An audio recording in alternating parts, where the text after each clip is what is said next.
오늘 이 말씀을 한번 읽어보셨습니까? 이런 이상한 가족이 다 있나 이런 생각이 들지 않습니까?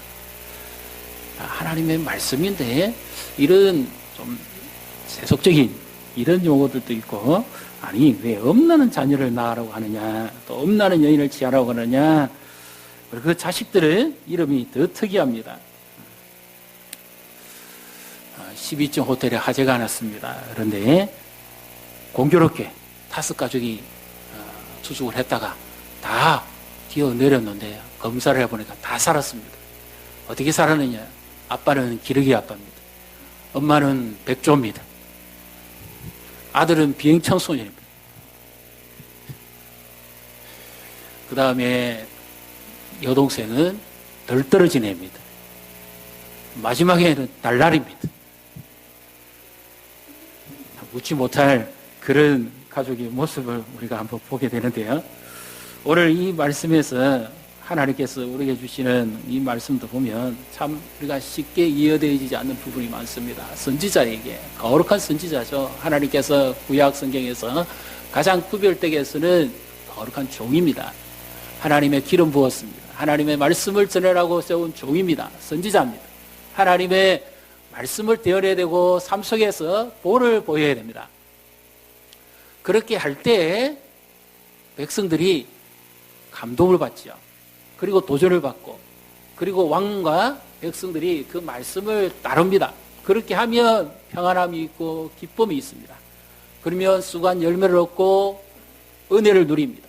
거룩한 삶이 지속됩니다. 그래서 하나님께서 자신을 대변해서 세운 자를 선지자로 세웠습니다. 이들은 극히 거룩한 자입니다.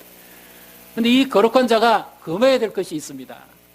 무엇일까요? 부정한 것입니다. 더러운 것입니다. 그것을 멀리해야 됩니다. 그런데 오늘 하나님의 말씀이 잘못됐습니까? 선지자에게 가서 아내를 취하는데 기부인을 취하라고 하지도 않습니다. 아주 현모양처를 취하라고 하지도 않습니다. 어떤 여인을 취하라 합니까? 네, 음란한 여인을 취하라. 거리의 여자를 취하라. 활락가의 여자를 취하라. 그리고 그녀의 이름이 고멜입니다. 호세아는 여호수아와 같은 어원의 발음이고요. 신약에 가면 구원이라는 똑같은 이름이 나오죠. 예수님의 이름이 구원입니다. 구약의 호세아, 여호수아는 신약의 예수와 같은 의미입니다.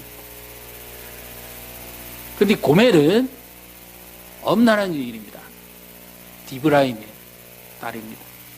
이 여인의 이름의 뜻은 끝이다, 마지막이다, 종말이다, 그와 같은 의미가 있습니다. 거룩한 선지자가, 구원자가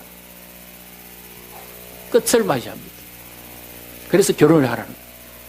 그래서 자녀를 낳으라는 겁니다. 아니, 누가 이 선지자가 타락했다고 하지 그 말을 듣겠습니까? 누가 선지자를 좋아할까요? 누가 존경할까요? 누가 그가 전하는 하나님의 말씀이라고 입에서 선포되어지는 말씀에 귀를 기울이겠습니까?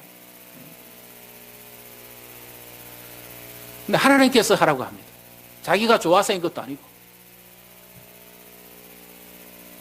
문제는 하나님이 결혼을 허락하실 때는 경건한 자손을 얻기 위해서 하나님이 거룩한 가정을 준비하라고 하시는데,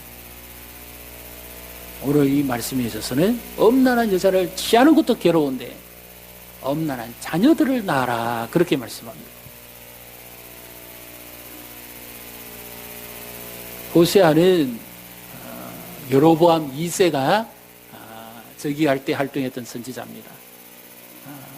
같은 활동을 했던 동시대의 인물로 보면 요나가 있습니다. 요나 선지자. 그리고 남유다가 아닌 북왕국 이스라엘에서 활동했던 선지자입니다. 이 여로보암 2세 때는 유독 마지막 번성기가 한 번 더 옵니다. 왜냐하면 하나님께서 주변 강대국들이 유다나 이스라엘을 침략하지 못하도록 막아버립니다. 그래서 이스라엘이 상대적으로 부흥이 일어납니다. 주변 나라들을 점령합니다. 강성하게 됩니다. 그랬는데 그러면 참 좋지 않습니까? 그런데 하나님께서 왜 선지자에게 엄란한 여인을 취해서 엄란한 자녀들을 낳아라 그렇게 말씀합니까? 그리고 그 자녀들의 이름도 아주 독특합니다.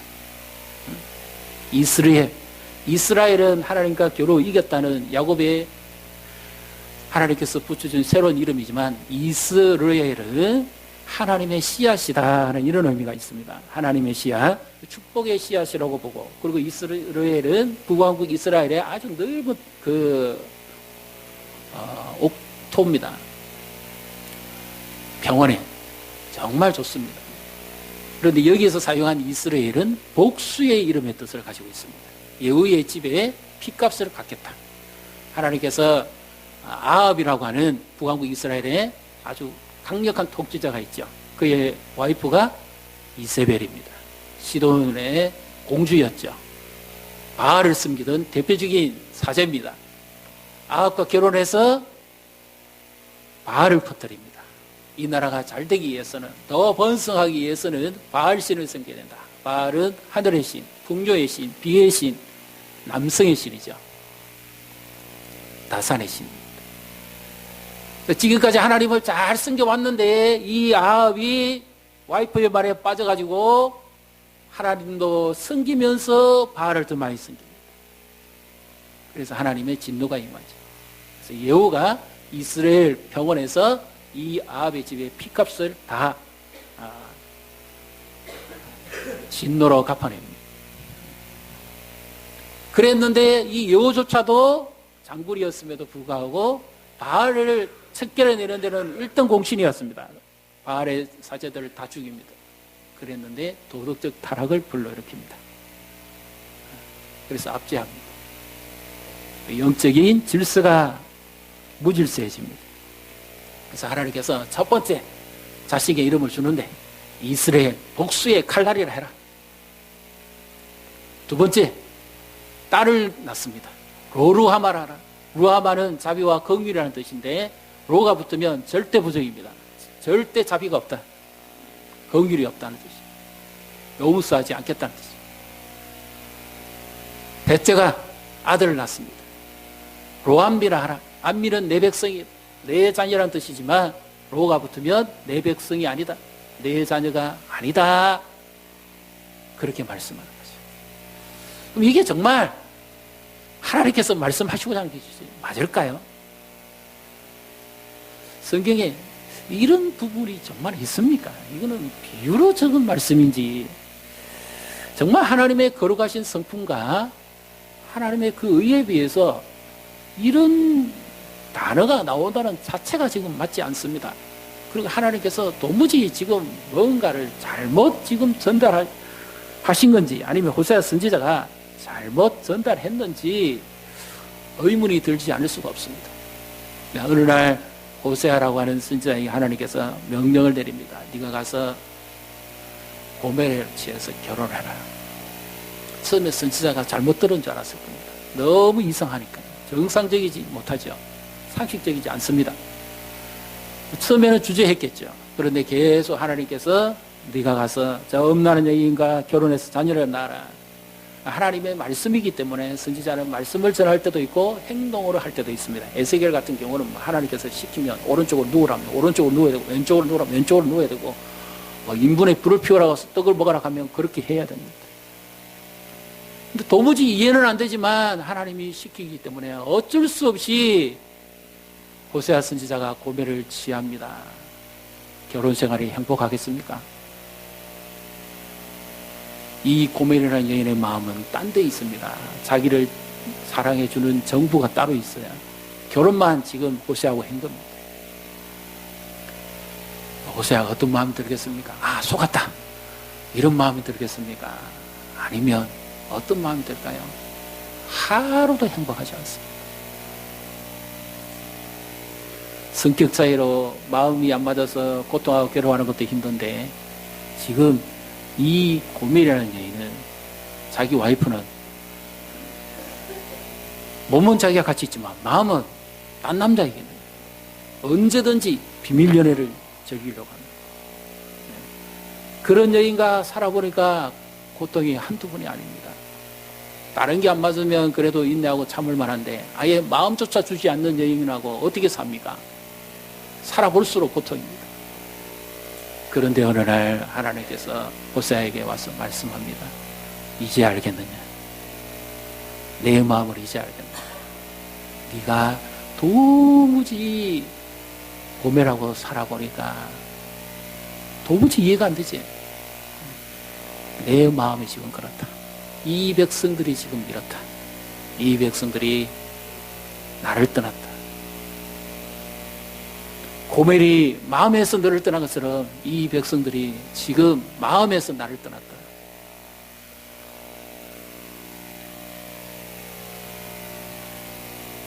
어떻게 말씀하고 있습니까? 2절입니다. 2절 우리 다시 같이 읽습니다. 여호와께서 처음 호세아에게 말씀하실 때 여호와께서 호세아에게 이르시되 너는 가서 엄난한 여자를 맞이하여 엄난한 자식들을 낳아라. 이 나라가 여호와를 떠나 크게 엄난함이니라 하시니 아멘. 나를 떠났다. 여호와를 떠났다. 그리고 크게 엄난에 빠졌다. 그래서 네가 엄난한 자녀를 낳아야 된다. 호세아가 비로소 그 하나님의 마음을 알게 됩니다. 아, 이것이 하나님의 심정이었구나. 내 백성들이 이렇게 된 것을 내가 알지 못했구나. 그러면서 호세아가 통탄을 하고 회개를 하고 하나님의 마음을 붙듭니다. 하나님이 얼마나 사랑하는 백성입니까? 근데 여기서 정말 하나님께서 용서도 없고 끝이고 심판이고 이제 내 백성도 아니고 정말 하나님이 그것을 선언하시기 위해서 호세아에게 말씀을 전하라고 하셨을까요? 어떻게 생각하십니까?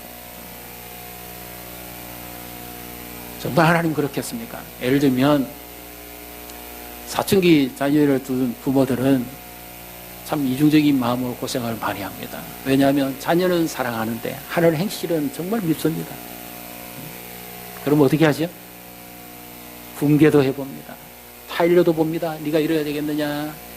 네가 큰 사람이 되고 앞으로 큰 인물이 되어야 되지 않겠느냐?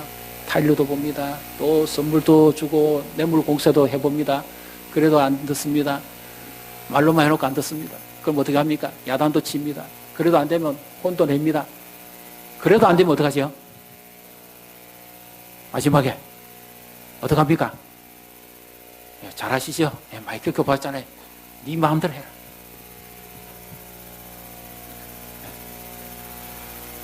그렇게 합니다.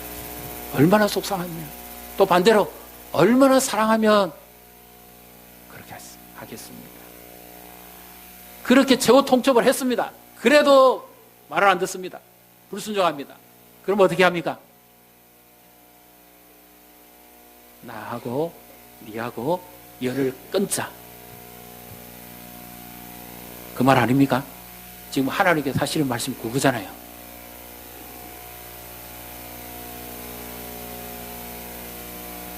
이제는 심판이다. 이제는 용서가 없다. 자비가 없다. 이제는 내 백성이 아니다.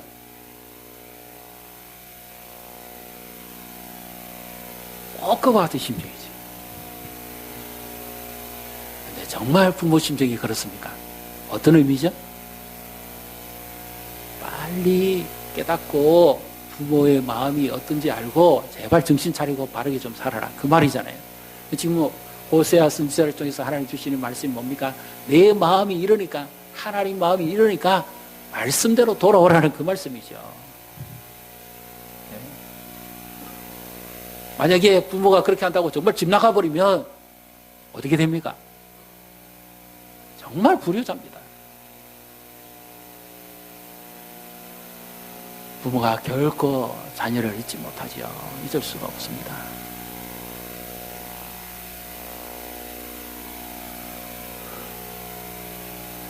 최근입니다. 최근 이번 주 초에 월하 중에 제가 뉴스를 봤던 걸로 기억하는데요. 밀양의 어느 시골 농가에서 일어난 일입니다. 어떤 할머니가 아침에 일어나 보니까 쓰레기더미에, 집 옆에 쓰레기더미에 탯줄도 끊어지지 아니한 이제 갓 태어난 지 이틀 정도밖에 안 되는 신생아가 벌어져 있었습니다. 저는 죽은 줄 알고 그냥 무심코 봤다가 완전 온몸을 뒤집어 쓰고 범벅이 되어 있는 아기가 있어가지고 그 아기를 이렇게 흔들어 봅니다. 그리고 뭔가 꿈틀거리니까 급하게 노인정에 가서 도움을 받아가지고 이 아기를 씻겨냅니다. 그러니까 애가 깨끗해지니까 혈색이 돌아옵니다. 그래서 이 아기를 살려야 되겠다는 생각 하나 때문에 119에 연락을 해서 구급차가 와서 급하게 병원으로 구송해 갑니다. 그리고 그 병원에서 연락받고 의료진이 간호사 한 분이 그 아기를 포대기를 산 그 아기를 가슴에 끌어안고는 3층이 응급실인데 불가같이 달려가는 거예요. 그래서 그 응급실에서 치료를 잘 받아서 이 아기가 지금 건강하게 지금 잘 자라고 있답니다. 나중에 이 간호사한테 왜 그렇게 달려갔습니까? 물으니까 자기가 품에 안았을 때 이 아기에게부터 움직임이 있었다는 거예요. 살려야 되겠다. 어떤 일이 있어도 살려야 되겠다는 그 마음 하나 때문에 그러면 나 살려라 하고 앞도 안 보고 무조건 뛰어갔다는 겁니다.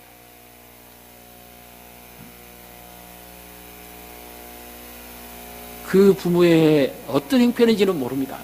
어쩔 수 없어서 자기가 낳은 자식이지만 키울 수 없는 입장이니까 남의 집 문간에 어쩔 수 없이 버렸는지는 모르겠지만 하나님은 우리를 절대로 버리지 않으신다는 것을 믿으시기를 바랍니다. 하나님은 내 모습 이대로 사랑하십니다. 버릴 수가 없어요. 내가 너를 어찌 잊겠느냐. 내가 너를 어찌 버리겠느냐. 이것이 호세아서에 나오는 하나님 아버지의 심정입니다.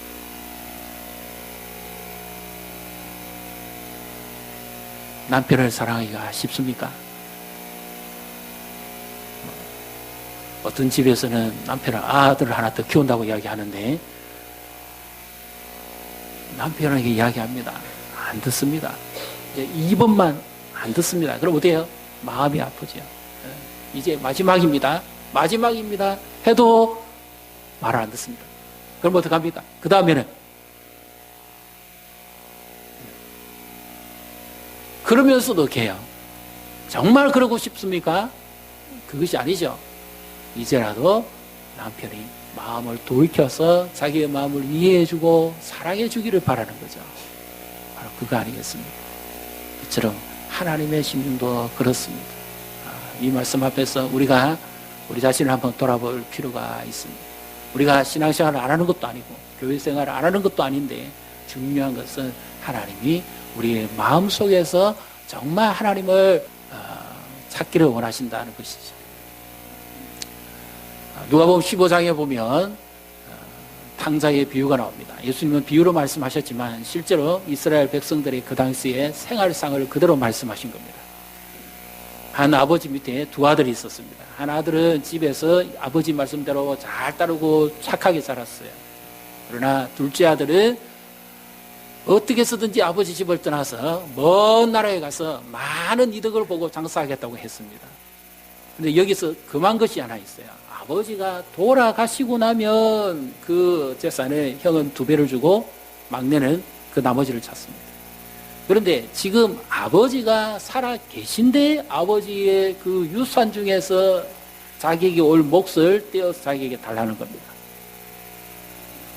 이거는 도무지 상식도 아니지만 이해가 안 됩니다. 그런데 이 아들이 워낙 성가를 부리니까 아버지가 유산을 떼서 자기가 살아있음에도 불구하고 그것을 줍니다. 그것을 받아서 이 아들이 가서 장사를 하고 무역을 해가지고 크게 성장할 줄 알았는데 오히려 쫄딱 망합니다. 친구에게 배신당합니다. 동업자에게 속습니다. 이제는 자기 자신의 몸을 가누기도 힘들 때가 됐습니다. 먹을 음식도 없게 되었습니다. 그래서 어쩔 수 없이 이방 나라에서 자기 몸을 돼지 치는 종으로 내놓습니다. 그것도 먹을 게 없습니다. 굶주려서 죽을 지경에 이르렀습니다. 그때 비로소 아버지 집을 생각합니다. 그리고 아버지 집의 품꾼을 생각합니다. 내 아버지 집에는 품꾼이 얼마나 풍족하게 먹느냐. 나는 여기서 줄여 죽겠다. 그리고는 일어나서 내가 하늘과 아버지께 죄를 지었다고 내가 자백을 하고 집으로 돌아가야 되겠다고 아버지 집으로 돌아옵니다. 그때 아버지가 멀리서 기다리죠. 왜? 자식을 잊을 수가 있습니까? 먼 나라까지 갔는데. 그런데 보니까 행색이 남루하면서 꼭 못 먹어서 깨지지하고 더러운 냄새가 나는 사람이 오지만 자기 아들인 줄 금방 알아봅니다. 그리고는 아버지가 손살같이 달려갑니다. 살아서 돌아온 것도 감사하죠. 자, 여기서 이 아버지가 왜 아들을 향해서 그렇게 달려갔을까요? 내 자식이기 때문에. 돌아와서 반가웠어. 물론 그것도 맞습니다. 근데 이 아들은 율법에 의하면 아버지가 살아있을 때 유산을 받아서 가면 방탕자고 돌에 맞아 죽습니다. 그래서 말 어기로 들어올 때 누구든지 이 아들을 먼저 발견해가지고 돌을 던지면 이 아들은 죽게 되는 거예요. 언약을 파기했습니다.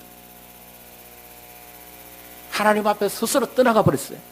영적 빈곤이 온과 동시에 육적인 빈곤이 와서 죽을 지경에 이르렀습니다. 누구든지 이 아들을 보고 돌을 던지면 적사하게 되어 있습니다. 그래서 이 아버지가 급하게 달려가서 그 아들을 자기의 품으로 감쌉니다. 왜요? 남이 돌을 던지면 자기가 맞을 생각.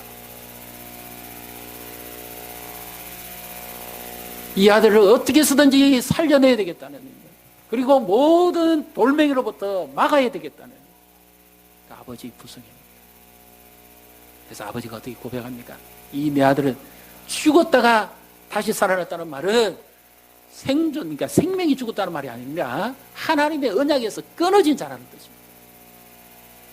영적으로 이미 완전 죽어버린 자라는 거죠. 그런데 하나님께서 다시 살리셨다. 그리고 자식을 어렸을 때 뭐 이렇게 잃어버렸다든지 아니면 딴 사람에 의해서 어쩔 수 없이 찾지 못해서 지금까지 아이 찾는 이런 신문 광고나 우이팩 같은 데 보지요. 그 부모가 자녀를 어떻게 있겠습니까? 못 있습니다. 평생 못 있습니다. 이처럼 그 아버지도 그 아들을 잊을 수가 없습니다. 그 마음에서는 결코 잊을 수 없습니다. 죽기 전에는 못 잊을 겁니다. 그래서 이 내 아들은 잃었다가 다시 찾았다. 그러니까 우리가 기뻐하고 즐거워하는 것이 당연한 것이 아니냐. 오늘 이 말씀 앞에서 우리의 중심을 우리가 한번 살펴보기를 원합니다. 여호와께 돌아가자. 호세아 6장 1절에 호세아의 가장 많이 나올 말씀입니다. 여호와께 돌아가자. 중심에서부터 하나님께 돌아가자. 하나님이 이 백성들에게 제일 싫어하셨던 것이 뭔가? 여호와도 섬기고 바알도 섬기는 거였습니다. 우리를 치면 신앙생활도 하면서 세상에 나가서 하나님의 말씀을 붙들고 살아가는 것보다는 세상적 힘과 세상적 유혹에 넘어가는 것, 1차적으로 거기서 돌이켜라는 것이고요. 그 다음에 또 하나는 하나님의 말씀을 의지하고 살아라는 것. 말씀으로 돌아와라.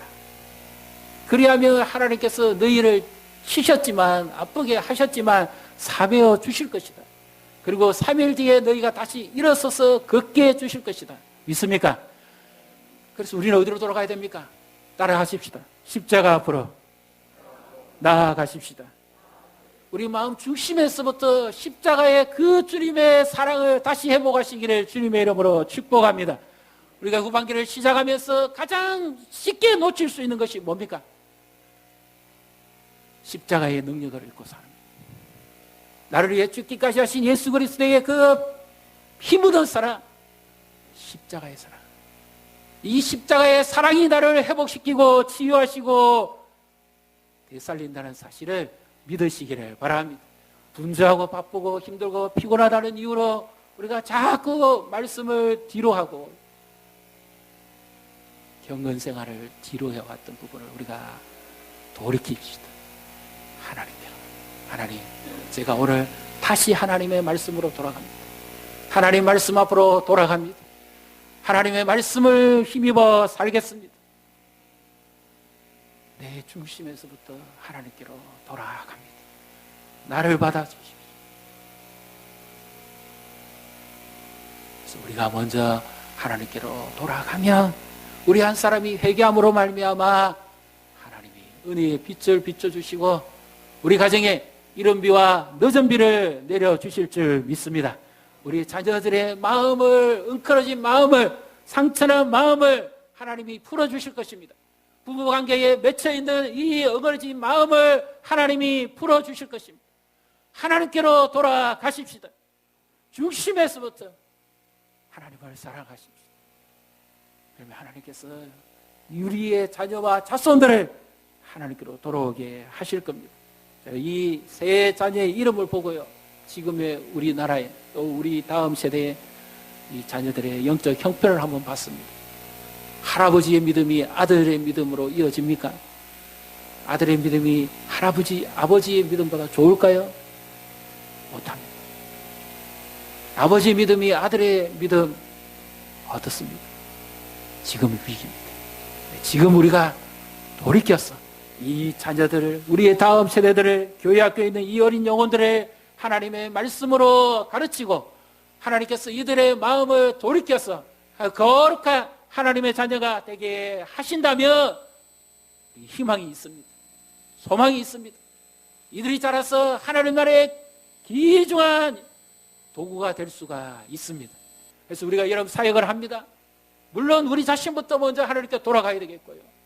그다음 우리 자녀들 학업에 빠져 살고 세상 재미에 빠져 살고 스마트폰에 눈 멀고 온갖 세상적, 지금 보십시오. 이 엄난이 나오죠. 먼저는 하나님을 떠나버린 영적 엄난이 나옵니다. 엄난은 도덕적인 것이 아닙니다. 영적인 문제입니다.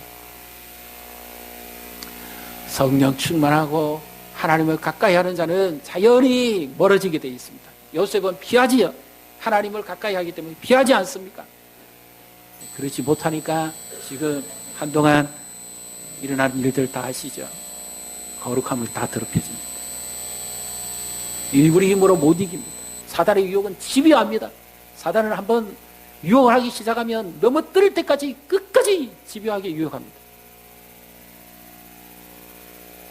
우리 힘으로 못 이깁니다.